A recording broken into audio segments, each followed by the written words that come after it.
One simple thing. I hope you are enjoying this series as much as I am. It just helps me reset sometimes when I want to make my journaling easier or I want to think clearly.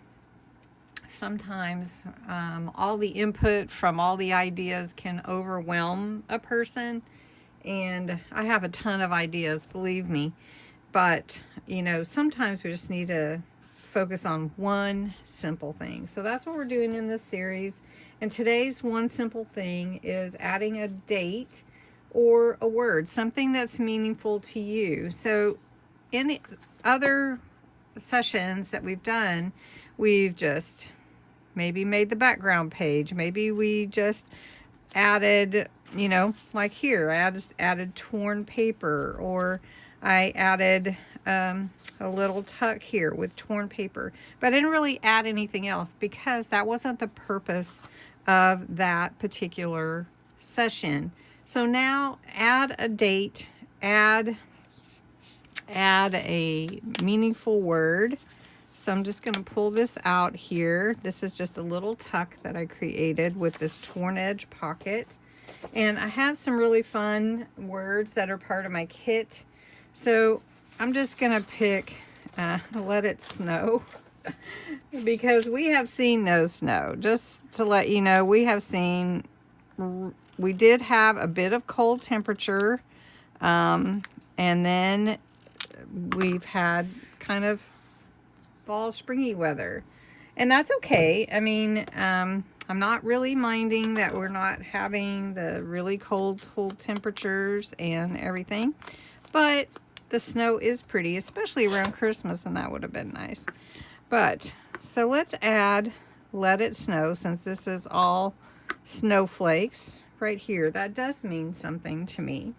So this one, we're going to add Let It Snow. Winter, because winter, and I could put 2026. So especially if you have access to some printed words and you don't like to write your own handwriting. But I will tell you, in journals, writing your own handwriting is really special to the people that you kind of leave them to, if you will. So we'll just put this on the front here, and I'm going to add 2026 to it because that's when I'm doing this one. And we're just going to put winter 2026. And then I can add some more to that later. But maybe I want to add some words here. Maybe I want to slide in some pictures to this waterfall type page. And that would be nice, but I don't have the pictures right now. So maybe we could just choose some single words like here. And let me do mugs next. And what I'm going to do is kind of put them like this. Cozy mugs, and then I'll put frost down here. And then I can put some pictures from winter. Maybe from Christmas even, when we went to look at lights. That would be a fun one. But see how fun that is? So just remember, you can add one simple thing by just adding words or dates. Have a great day. Thanks for watching.